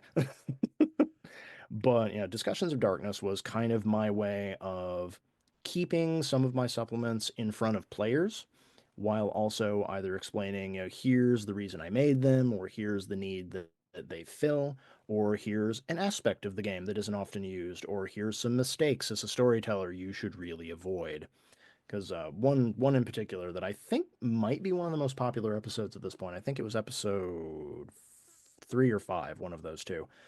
But I have had lots of long discussions with both storytellers and fellow players about whether or not the World of Darkness is a horror game or whether it is a dark fantasy game. And the answer is which one do you want and how are you running it? But there were so many people, it baffled me for the longest time. I've begun to get some insight into it, but it is a very weird feeling showing up at a vampire LARP or at a werewolf LARP where there's 20, 30 people and you're the only horror fan there. And I'm just kind of looking around. I'm like, what do you mean none of you watch horror movies or consume horror content? Why are you here? I'm glad you're here, but why? Explain it to me like I'm 5. And it basically boils down to, wanting, different things out of the game, wanting different kinds of, power play experiences, things like that. But for those who wanted to put horror into the game, oftentimes folks will have a very specific idea of this is what horror is, which completely overlooks the fact that horror is very personalized. Of you can have something that completely freaks out one player, and another player is just going to shrug and be like, it doesn't really bother me that much. And so you have to kind of customize the experience to what everybody wants. But a lot of the time, storytellers, especially if they're not familiar with the tropes of horror, if they're not familiar with storytelling tropes and how to build tension, things like that, they'll just go for, like, I'm going to do this thing that I know makes my players uncomfortable, or I'm going to do this thing that's just shock value. And that has destroyed so many games that I've either been a part of or that I've watched, or lots of people I talked to were like, no, I don't like horror games. And they would tell me about a storyteller who, they had watched like Saw 3 and they decided, like, I'm going to make my next session that. I'm like, you didn't check with your players that that's what they wanted? Don't do that. Don't do that Right. to anybody. I wrote a Black Spiral Dancer supplement. Don't do that. No.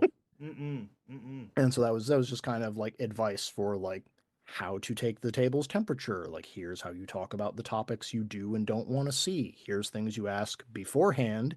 Here's things you check on afterwards. And other things of just like, don't get so caught up in X, Y, or Z thing and think, well, it has to have this or it doesn't count. It's what do you want to do? What will affect your players? What will build tension? What will build dread? And those are things that, like most storytelling tropes, and whether you're at a table or you're behind a screen with with a keyboard, it takes practice and it's a thing that you have to actually think about. You have to get yourself in that headspace in order to execute it in the way that you want, which is unfortunately not something a lot of storytellers are really good at. They want to be able to just get that quick punch in and then they're done, instead of building it up 4, 5, 6, an entire chronicle's worth of sessions. It's interesting that you mentioned the not liking horror thing, because I've had this debate with people in the past. I consider myself not a fan of horror. However, I've had to dissect this thought process for a while. And It's it's a only curious thought because it is a process. curious thought process, because I realize it's not that I'm not a fan of horror. It's I'm not a fan of a certain type of horror. And I've broken this down. I've really broken this down. I don't like jump scares and the over reliance of jump scares in horror, modern horror. I like thrillers. I like I like mental horror, psychological horror. I love That's how I run my games. I don't have things jumping out. I don't have things like the type of horror I tend to avoid. I don't tend to bring into my games. But I love psychological horror. I love monster horror. I love that kind of stuff. And so that's the stuff I tend to play with in my games. So to say that I'm not a fan of horror isn't true, but that's what I usually fall back on, because that's the horror I'm used to seeing now. That's the horror most movies do, is they usually have the jump scares. So I'm just like, I don't like horror, because that's what I'm used to movies relying on now. So when people say, let's go see a horror movie, I'm like, no, I'm not going to, because I know that's what it's going to entail, because that's what they expect in all horror movies now. It's going to have that, so I'm just not going to bother. I know, like, that's my trauma. So I just, why bother? But That is the thing I'm curious about, because we had a little while ago, we had the oh, what was the word for it? It was essentially like the art horror revolution, or the art house horror movie revolution we had, with I don't want to give away the ending of the movie to describe it. Word. It's refers to a family bloodline, usually a curse that's handed down. oh my god, what is Yeah, the? you know the one I'm Yeah, thinking yeah, of. You yeah, can see yeah, the yeah, cover. yeah. Um, Oh, Hereditary. Hereditary, yes, like Thank with you, Hereditary and The Witch and The Lighthouse and movies like that, where it was like, I remember my description of The Witch. It was like, what makes, what's this movie about? It's like, okay, so nothing happens for like an hour, and then a bunch of crazy white people absolutely lose their minds at each other, and then the devil shows up. Just, what? Yeah, that's the movie. Yeah, Huh? Yeah, but it was a thing that because I watched it, in theaters the first time, and I was getting really tense, and I couldn't figure out why, and then I realized at the end of it, it was very masterful and very subtle sound design mm-hmm. of like nothing is actually happening, and because nothing is happening, there's that tiny little noise that tricks your brain. It is like something's coming. What? I don't know. Figure it out. So Yeah, you're looking everywhere on the screen of what is it? What's happening? Nothing's happening. Like, we have a minimalist budget, like 4 people in costume and a goat, but we're making you think something's happening. And I'm curious to see how that generation of horror movies influence the way people are interacting with the world of darkness now, particularly with games like that fit themes like demon or mage or various other ones. absolutely, absolutely. Now I want to kind of talk a little bit about the future of World of Darkness. Then we'll get back to some of your other projects that are going on, because we're going to kind of venture out of the World of Darkness talking about some of your other projects. So we're going to wrap up our World of Darkness stuff. Then we'll talk about some of your non-World of Darkness stuff. The future of World of Darkness. So 5th edition, we've seen Vampire, we've seen Hunter, and we've seen Werewolf released. Mages, hopefully in the distant future. I don't think so, but hopefully, because I think that once Mage is released, it's all downhill. Um, they've had an interesting release of versions, and I know you aren't necessarily as up to date on 5th edition. Maybe that's something we could talk about remedying after we go off air, because I'd love to get your take on some of it, and maybe your help with getting some more content for it. But we'll Hey. talk about that separately. They've done an interesting pattern of release. When they released Vampire first, no big surprise there. It's the biggest release they've Yeah, had. vampires always first. That's the Always way it first. goes. They released Hunter second, which was an interesting choice, because it That is was, unusual. yeah, it was. Yeah, hunter's usually like the cleanup It's act. one of the last ones. But Hmm. it was interesting because mechanically it was a cool bridge that they took to take them to werewolf. Because one thing that they've done mechanically in 5th edition is everything is using the same mechanic system, which they did not do in the old system. They Yes. have, and they've incorporated some of the Chronicles of Darkness system Yeah, in that is the it. reason I will always love Chronicles of it Yeah. makes crossplay so easy And for they've all done of it. its other flaws. Yeah, they've done that in 5th edition, which is something I really appreciate. So they released Vampire, they released Hunter second, and they've released Werewolf third. So what I'm hoping with this strategy is after Werewolf, which was a big release, obviously, it's one Mhm. of the 3 pillars, Vampire, Werewolf, Mage being the 3 pillars, that they're going to drop another interesting bridge release, like maybe a Wraith or a Changeling, to work out some of the mage mechanics before dropping mage. What do you think about that, or where do you see World of Darkness going from here? Do you think that's a possibility in terms of their release strategy, or do you think they're going to do something silly like drop mage next to try and make a quick buck and therefore potentially wreck their chances of helping the franchise flourish further in the future? Unfortunately, I think that is probably the more likely thought process. Hopefully, cooler heads will prevail. Because when you tell a room full of suits, we're like, okay, here's the one that'll make the most money, but we can't release it first. They'll just demand to know why. I think Changeling would make an interesting bridge, partially story-wise, assuming they kept the very heavy connections between dreaming and the realm of the Fianna through the Umbra. That would literally provide you a backdoor from one game into the other.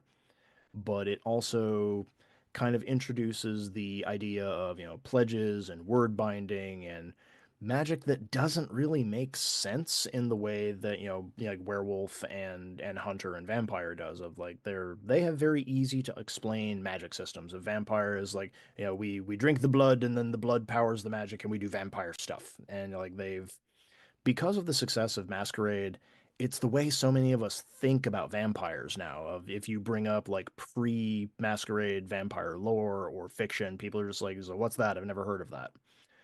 And then, Hunter is also very self-explanatory of like this is how you hunt supernatural creatures. We have like what 14, 15 seasons of Supernatural. We know how their powers work.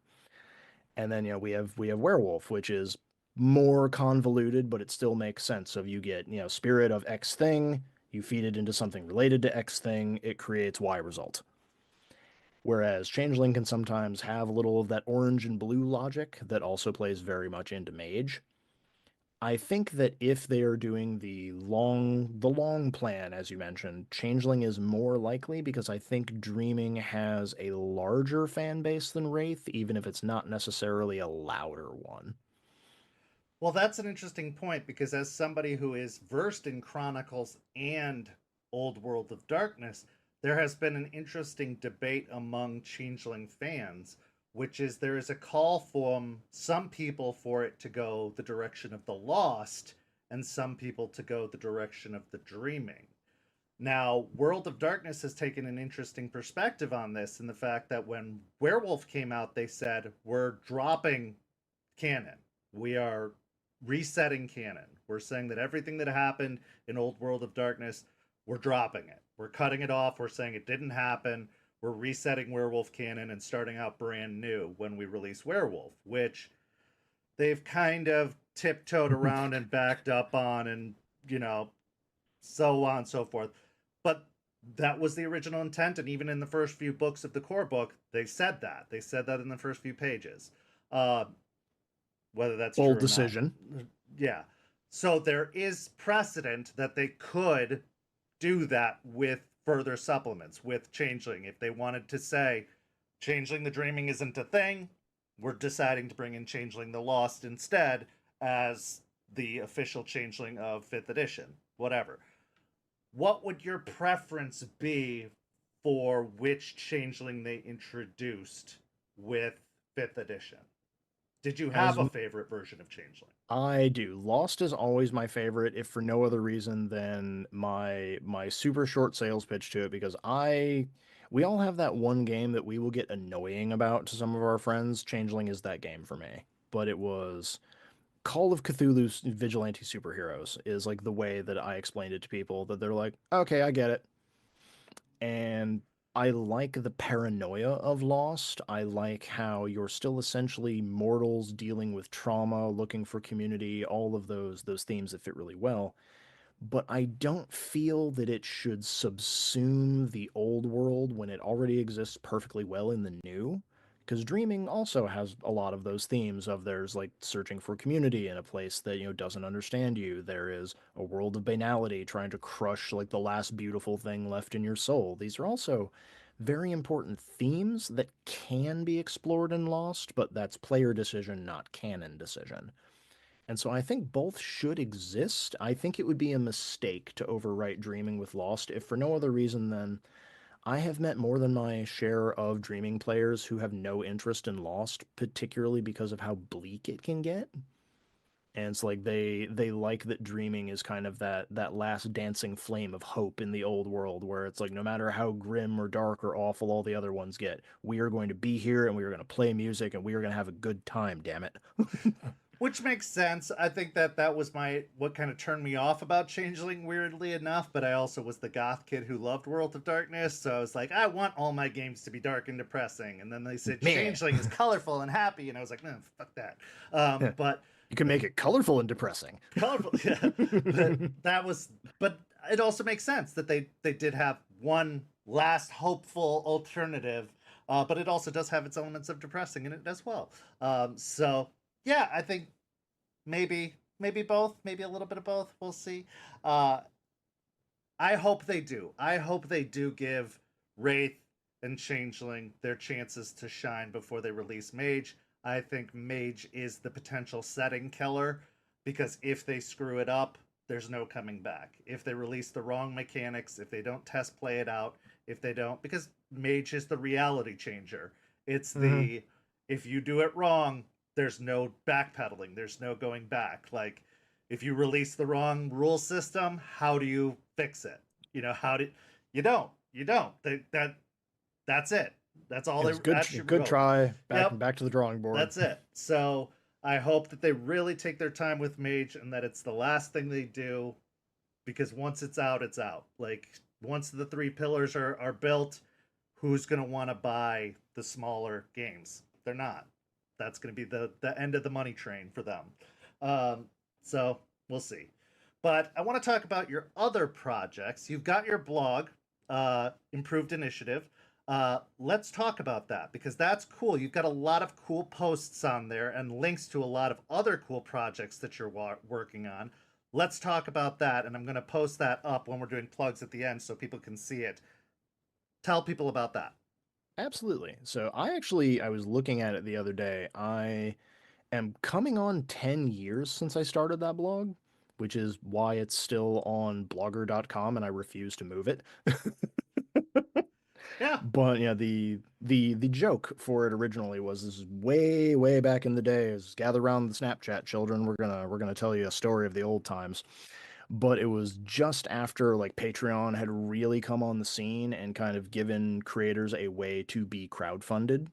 And so I was like, well, try that out. I have things to say about. I originally started the Literary Mercenary, which is my writing blog, but I was like, well, I have gaming thoughts too, so I suppose I'll share some of those as well. And of course, the gaming blog just took off massively. So I'm like, well, this is the one we're following. The other one is now secondary. But the title is a reference to one of my favorite scenes in the Gamers 2 Darkness Rising, where we bring in our girl gamer who's the ex of one of the other guys who is that guy that we all hate dealing with. And she actually read the rule book and came up with a completely broken character combination, which starts with it's what is it? It's like if you go first and you deal a critical hit, you get like a free shot on everyone within 10 feet of you. And so it just becomes this massive, overpowered killing machine. And there's that line from everybody else who just took whatever the standard was, who never bothered reading the rules of who takes improved initiative. And the answer is usually me. I'm that guy. I want to go first, and I'm going to be a jerk about it. absolutely. Absolutely.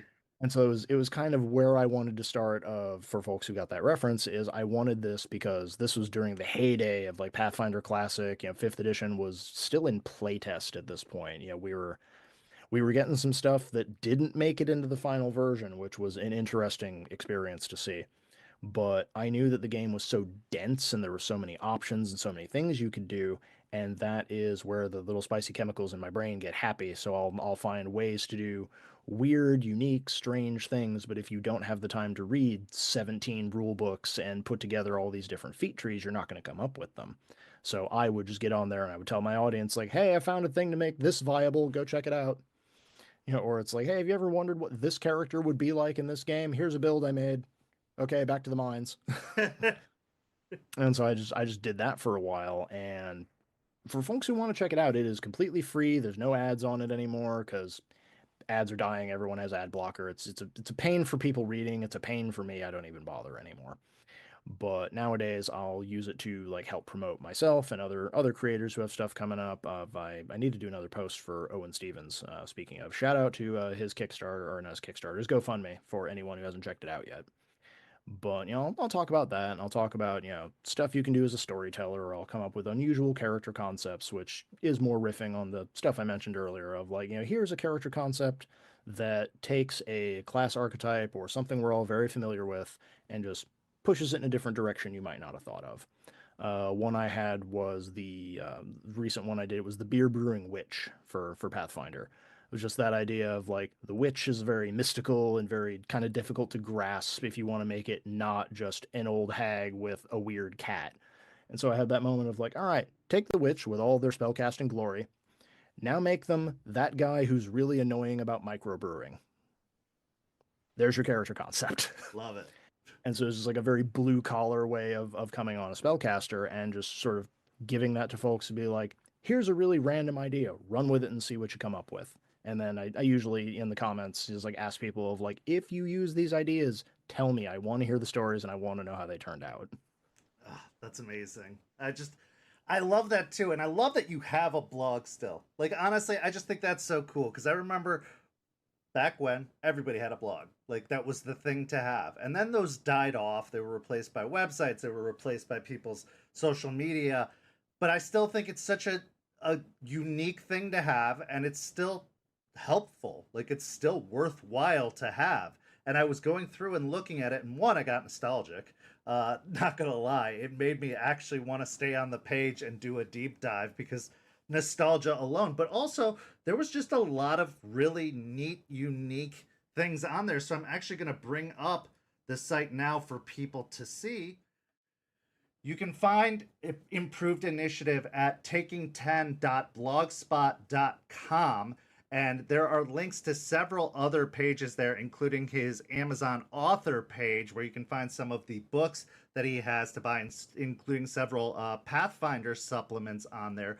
But there are some cool posts on here, including some of the other things that we've talked about tonight, including the audio series that is working on. But there is a lot of just amazing information, not just related to specifically World of Darkness, but just TTRPG stuff in general. So go check out Improved Initiative. It's just a very, very cool read if you're into TTRPGs in general, and it's a great way to support our guest tonight. But go check out that page. It's just a really, really cool read, and I found myself just getting lost in it.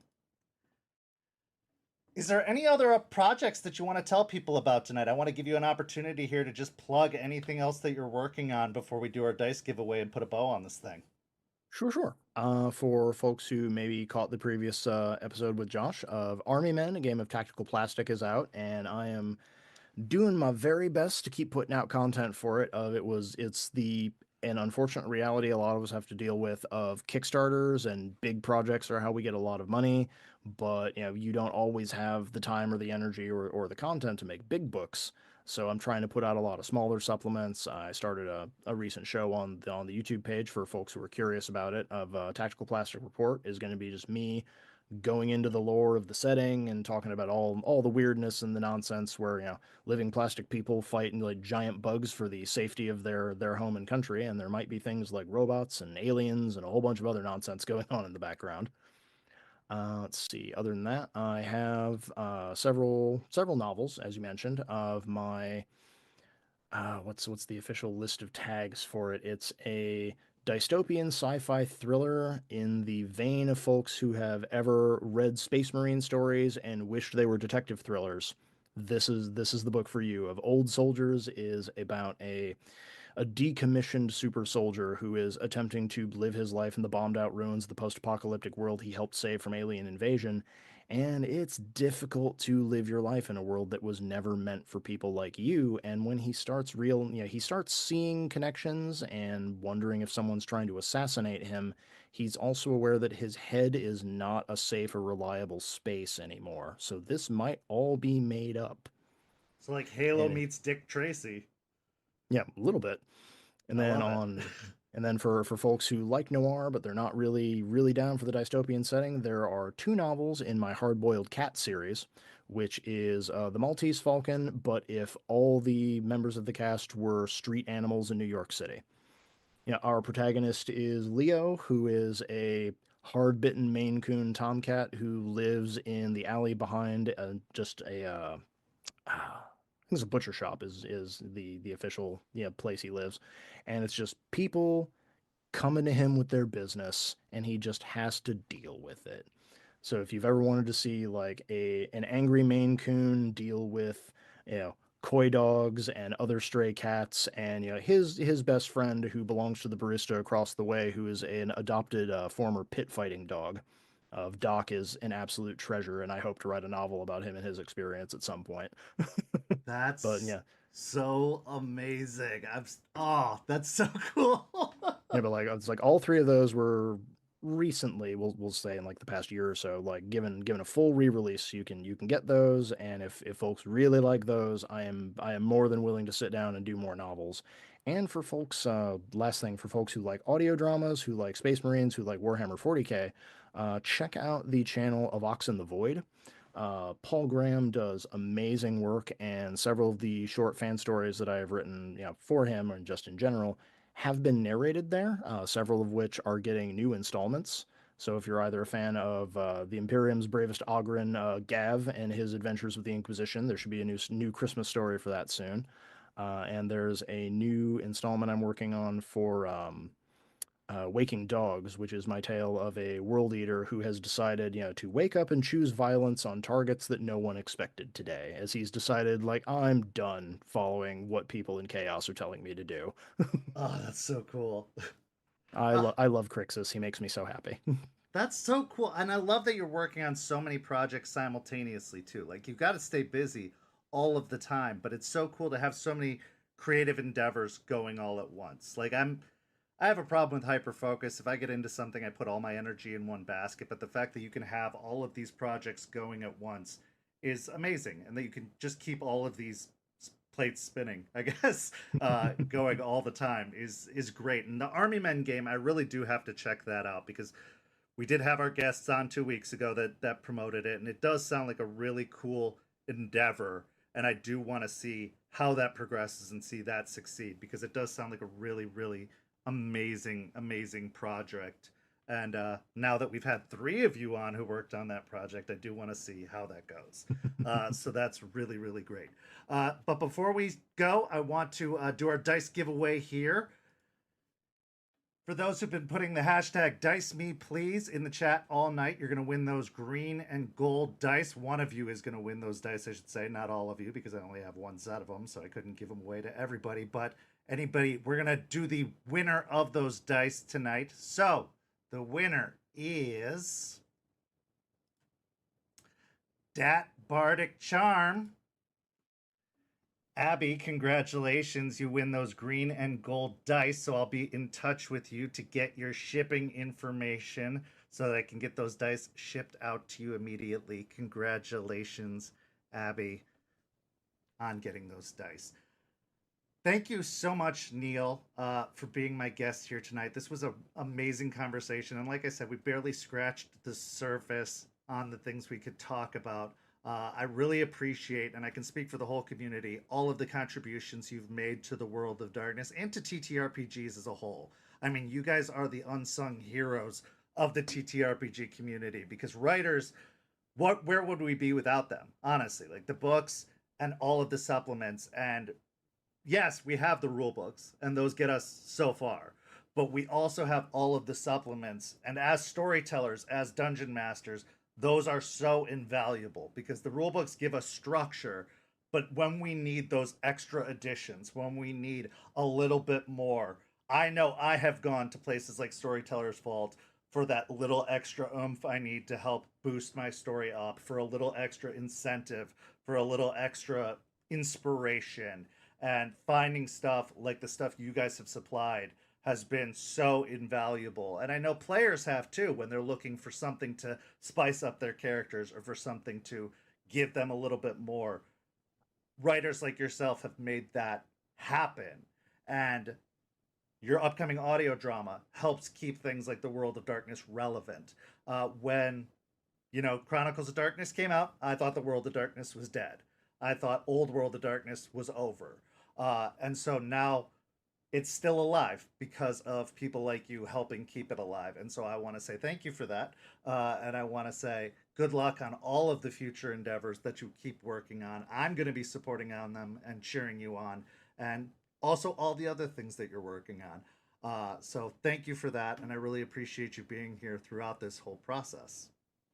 Well, thank you for having me on. It's been lovely talking to someone who's at least passingly familiar with some of the stuff I'm working on. It's always nice having someone else who's equally enthusiastic about stuff. 'Cause it's occasionally easy to forget when you're in the room doing stuff all by yourself that there's actual people out there who are enjoying the things that you make. And it's always nice to just come out and see that, like, as much as you may want to, give up, or you might be done with an idea and then you see people who really enjoy it and you're like, well, maybe I could do one more.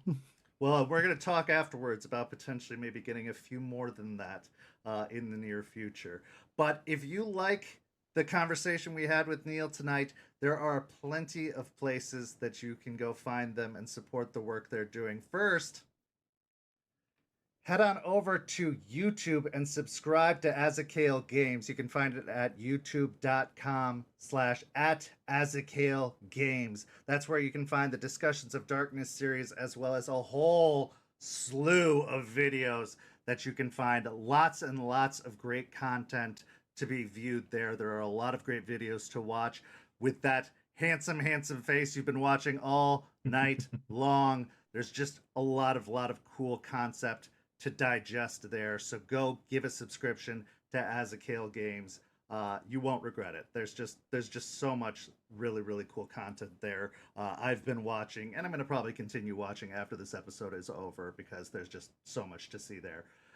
That being said, also head over to Improved Initiative, taking10.blogspot.com.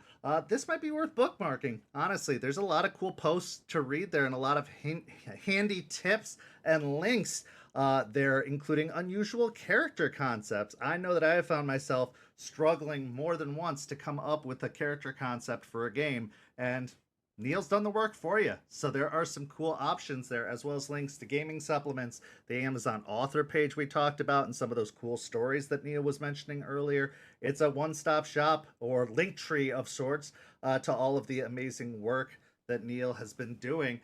So head over to taking10.blogspot.com for kind of a home page that links you to all of Neal's other work. And then you can also find Neal at vocal.media/authors/Neal-Litherland. Sorry, I'm drying out on the mouth here. For some of his audio work, because he also does audio work. Actually, Neal, if you want to take a moment to talk about that, that would be really helpful as well. I feel like we didn't even get into that. Sure. Vocal.media is for anyone who has attempted to become a professional writer these days. In the long ago and far away, there were websites all over the internet that would track your progress of how many reads you got, and then they would just cut you a check based on how many people read your articles. That has kind of fallen by the wayside in the days of Patreon and Kickstarter and various other crowdfunding platforms. Vocal.media is probably the only website I've come across where if you read articles, if you listen to various whether it's audio dramas or music supplements or whatever it is that somebody has posted on there, they track your activity and just pay the creator. So if you want to support someone who makes cool stuff, but you don't have a lot of spare money in your budget, you can read articles, you can listen to what they've put up there, and it's completely free to you, and it still helps them pay their bills at the end of the month. See? Go support Neal there. And then finally, we mentioned Patreon. Go support Neal on Patreon, patreon.com/the Literary Mercenary. We want to see that audio drama come out. This is the best way to support it. You could go join for free, but also there's a $1 a month Patreon level there. Just go join that. It's $1 a month. It's the cost, well, was the cost of a soda back in the day. I know they're way more expensive now. So it's a lot cheaper than the cost of a soda these days. Go support. Maybe we can get that audio drama funded and out. I know I'd love to see it. So go become a part and a supporter of that audio drama on Patreon. And let's get this thing made, because I know it would be really, really cool to see, and it'll make more content for the World of Darkness as a whole. But once again, Neal, I can't say it enough. Thank you so much for joining me. It was a real treat having you here. And thank you to everybody watching at home. For Neal, I'm Kent. Go follow St. Pete by Night on all of the social media listed down below. And if you're interested in the World of Darkness, why not join our community? We've got the Discord link in the description. You can come check out some of our one-shots, maybe join one of our tables, or you can just come lurk in our community. We're talking about the World of Darkness, and we've got a lot of friendly people there that you can meet and just nerd out with, and, talk some crazy TTRPG stuff with, and maybe find yourself in a game or two along the way. But thank you so much for joining us tonight, and we'll see you soon. After Dark is over for the year, but we'll be back next year. We're going to retool the program a little bit, get some new guests, get some new things lined up, but enjoy the holiday season, and we'll see you next year with some new After Darks and some new guests. But thank you so much for joining us, and we'll see you next time. Have a good night, everyone.